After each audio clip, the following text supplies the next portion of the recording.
Is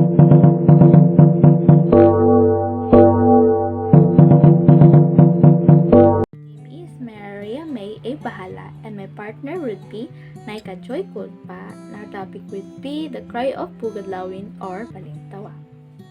The cry of Pugadlawin and Balintawa was the beginning of the Philippine Revolution against Spanish Empire. It happened on August 26, 1826, where the members of the Katipunan Secret Society, or we call the Katipuneros, led by Andres Bonifacio, rose up in revolt somewhere in an area referred to as Caloocan. Originally, the term cry referred to the first clash between the Katipuneros and the civil guards or Guardia Civil. The cry could also refer to the tearing up of community tax certificates, in other terms, is cedula, symbolizing the fight against Spain. This was literally accompanied by patriotic shouts, which we called Viva la Independencia Filipina. Before Katipunan was established, both Bonifacio and Rizal were part of La Liga Filipina, an organization led by Rizal that sought peaceful reforms. After Rizal's arrest and deportation to Dapitan, La Liga Filipina dissolved. It was later replaced by other aggressive reforms led by Bonifacio. He and his fellow founded Katipunan. KKK or Kataas-Taasang Kagalang-Galangang Katipunan ng mga anak ng bayan. It is an anti-colonial secret organization where many Filipinos joined them in armed revolt against Spain. Rizal refused to participate, and Bonifacio and his fellow Katipuneros continued with their plan. Some Spanish authorities found out about the organization and made several arrests to identify its members. The formation of an insurgent government.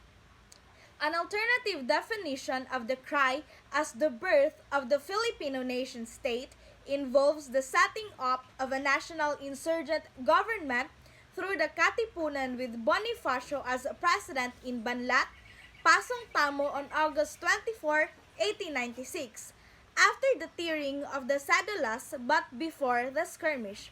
This was called the Republika ng Katagalugan. The other cries. In 1895, Bonifacio, Magsangkay, Emilio Jacinto, and other Katipuneros spent Good Friday in the caves of Mount Pamitinan in Montalban, now part of Rizal Province. They wrote "Long Live Philippine Independence" on the cave walls, which some Filipino historians considered the first cry. Andres Bonifacio's execution. While Aguinaldo was recognized as the leader of the Magdalo faction, Bonifacio was recognized as the leader of the Katipunan by the Magdiwang faction. An assembly was held in Imus, Cavite on December 31, 1897 to settle the leadership issue but was not successful. Then on March 22, another assembly was held at Tajeros to elect officers of the revolutionary government. Aguinaldo won as the president while Bonifacio relegated as the director of the interior. Bonifacio rejected the elections and declared it void. Bonifacio later formed the Naik military agreement, essentially creating a government contending Aguinaldo's. Soon after, Bonifacio was captured, stood trial, and was sentenced to death by War Council of Aguinaldo's government. Aguinaldo initially commuted the sentence to deportation but later reversed the commutation upon pressure from Pio del Pilar and other officers.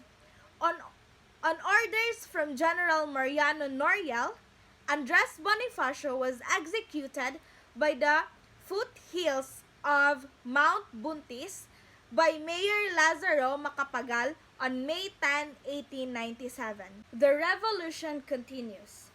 Bonifacio's death did not deter the Filipinos from fighting for their freedom. The Spanish government, for its part, doubled its efforts in trying to control Cavite, which was considered the seat of the revolution. When Governor General Primo de Rivera replaced Camilo Polavieja on April 27, 1897, he immediately marched to Naik, Cavite to persuade the Filipinos to surrender. The rebels, however, stood their ground. Commemoration.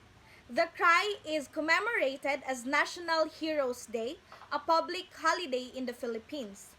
The first annual commemoration of the Cry occurred in Balintawak in 1908 after the American colonial government repealed the sedition law in 1911, a monument to Cry. A lone Katipunero, popularly identified with Bonifacio, was erected at Balintawak. It was later transferred to Vincent's Hall in the University of the Philippines, Diliman, Quezon City. In 1984, the National Historical Institute of the Philippines installed a commemorative plaque in Pugad, Lawin.